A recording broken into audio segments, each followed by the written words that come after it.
প্রিয় যুবশ্রী বন্ধুরা, এই 15 আগস্ট, 14 আগস্ট এবং 16 আগস্ট এই 3 দিনের মধ্যে তোমরা তোমাদের প্রাপ্য 2 মাসের টাকা পেয়ে গেছো। এখনো তোমাদের 6 মাসের মধ্যে সে টাকা বাকি আছে। তোমাদেরকে আজকে আমি এই ভিডিওর মাধ্যমে জানিয়ে দেব যে বাকি যে আছে 1 মাসের টাকা, সেই টাকাটা তোমরা কবে পাবে।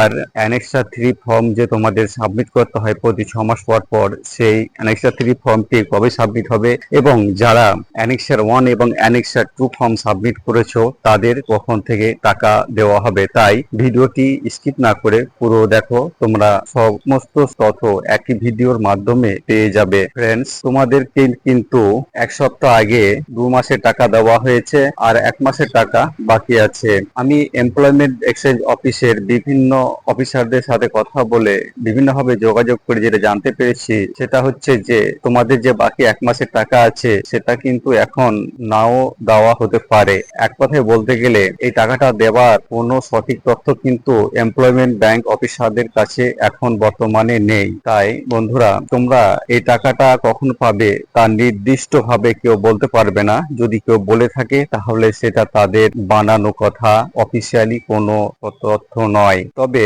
আমি অফিসারদের সাথে কথা বলে আরেকটাও জানতে পেরেছি যে এই যে টাকাটা তোমাদের বাকি আছে, এই টাকাটা কিন্তু তোমাদের অ্যানেক্সার 3 ফর্ম সাবমিট করার পরে দেওয়ার চান্সটা সবচাইতে বেশি। 1 মাসের মধ্যেই কিন্তু, বিশেষ করে এই আগস্ট মাসের শেষের দিকে তোমাদের অ্যানেক্সার 3 ফর্ম সাবমিট করার জন্য SMS দেওয়া হতে পারে।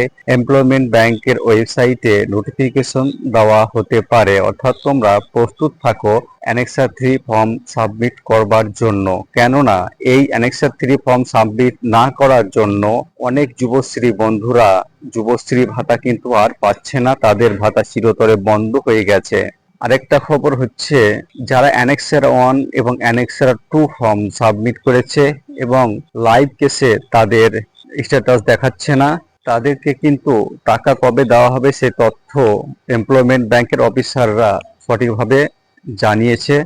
তারা বলেছে অ্যানেক্সার 2 এবং অ্যানেক্সার 1 এবং অ্যানেক্সার 2 ফর্ম যারা সাবমিট করেছে তাদেরকে কিন্তু বর্তমানে যারা যুবশ্রী ভাতা পাচ্ছে এবং যে ভাতাটা তাদের বাকি আছে, এই ভাতাটার সঙ্গেই একসাথে দিয়ে দেওয়া হবে। অর্থাৎ যারা বর্তমানে লাইভ কেসে আছে এবং যুবশ্রী ভাতা পাচ্ছে তাদেরকে যে অ্যানেক্সার 3 ফর্মটি সাবমিট করতে হবে, এই অ্যানেক্সার 3 ফর্ম সাবমিট করার পরে নেক্সট যে পেমেন্টটা দেওয়া হবে সে পেমেন্টটার সাথেই কিন্তু অ্যানেক্সার 1 এবং অ্যানেক্সার 2 ওয়েটিং লিস্টের যুবশ্রী ভাতা প্রাপকদের একসাথেই ভাতাটা দিয়ে দেওয়া হবে।